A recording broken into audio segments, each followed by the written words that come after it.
Alright, Uma Fight Camp. In this video, I want to answer a question. A gentleman asked me, what do I think is missing when it comes down to people teaching self-defense, alright, or self-protection? What do I think is most missing? I love that question. One of the reasons I love that question is because YouTube is just, there's so much on YouTube. And even with it being so much on YouTube, I will honestly say that 98% of 98, that high, of what I see on YouTube by some of the most popular people supposedly teaching street fighting, I have a very serious problem with. The way that street fighting or self-defense should be taught is not like sport. Okay? It's not like sport. The way it should be taught, it should be taught, or it should be objective driven. Objective driven. So I'm going to give you an example because I want to move on and do other videos today. Alright, for example, someone comes into my particular school and they want to learn, they want to take a private lesson in, I won't reveal too much, but I want to explain what I mean by objective driven. So someone comes into the school, they want to learn my interpretation of street fighting or self-protection, combatives, okay? Now, when they come in, it's not the first thing they learn, but at least maybe 3 weeks in, that early, especially if they're coming twice a week. Within 3 weeks, I am going to ask them to take someone's back. Just take someone's back, okay? You stand in a particular position, they stand in a particular position. Your job is to get to their back. Now, I will do this. Without showing them how to do it, I will tell them, I want you to get to that person's back. Okay? And I want that person to try to keep you from getting to their back. Alright? Now, in the beginning, there might be light smacking to the head. Light smacking to the head. Because I don't want people to think all you do is reach out and you grab someone and you don't have to worry about getting punched. You don't have to be concerned with somebody trying to punch you.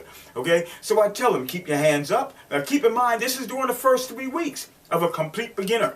So all they know is they keep their hands up and someone will lightly smack them and wrestle with them, but they will do those things. They won't punch, but within the limits, they will smack and they will wrestle them to keep them from taking their back. Now that individual who's only been training for 3 weeks, okay, I am only telling him what his objective is.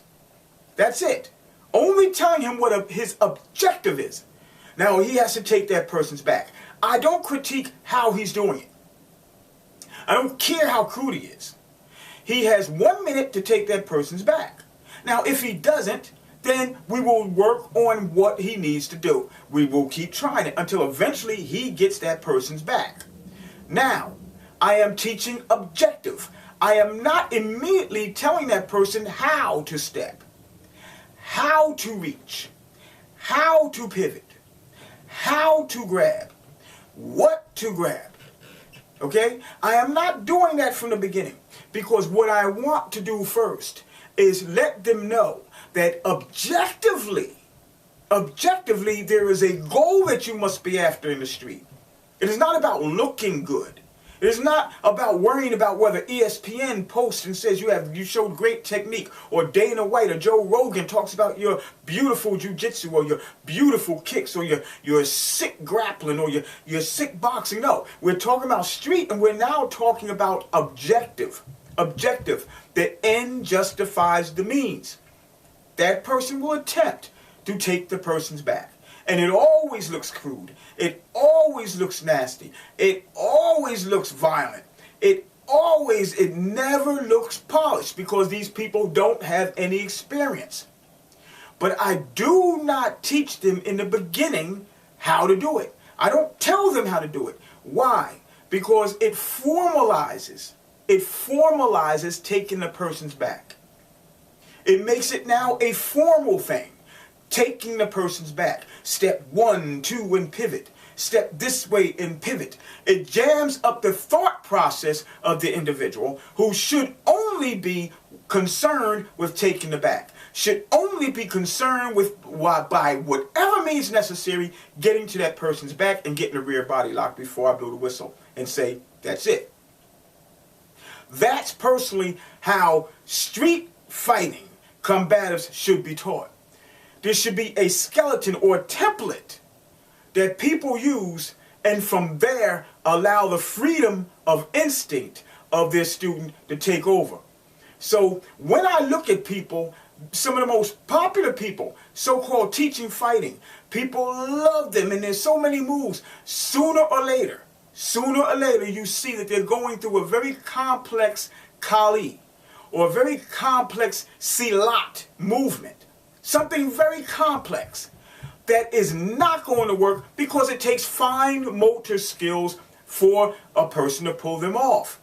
You can see it. So I will look and someone will say, look at this video safe. And I will look at the video and say, okay, And then before you know it, you have, again, the arm is holding out and you're turning in and you're using the elbow gut and the arm is just, the person's arm is just staying out there for you to do this beautiful dance around the arm, and it says, oh, the ultimate in self-defense, online training, and there you go, right? And of course, thousands and thousands of thumbs up and millions of and hundreds of thousands of viewers, they just love it.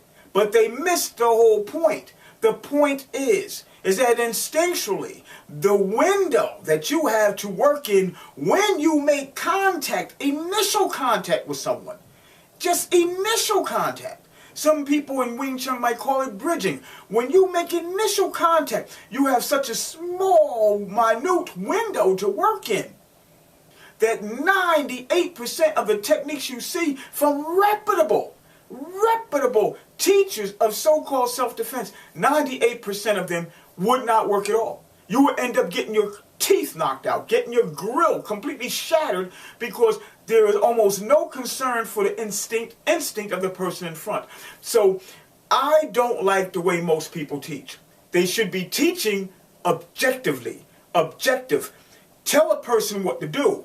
Then, if that person cannot do it within a certain period of time, or they cannot, or they're wasting a great deal of motion, then you formalize it. But you do not over-formalize steps or punches, over-formalize takedowns or kicks, because this tends to clog up the thinking process. So I have my problem with how most people teach. There will be more information in my upcoming blog, in the new website, and I will be talking about things of that nature. I will also be giving information on how best to install skills in new students. All right, but I teach objectively, and one of my major issues is that most people do not teach objectively. It is the objective first, the technique second. Fight Camp, Safe Carmen. Train hard, train smart. See you next video.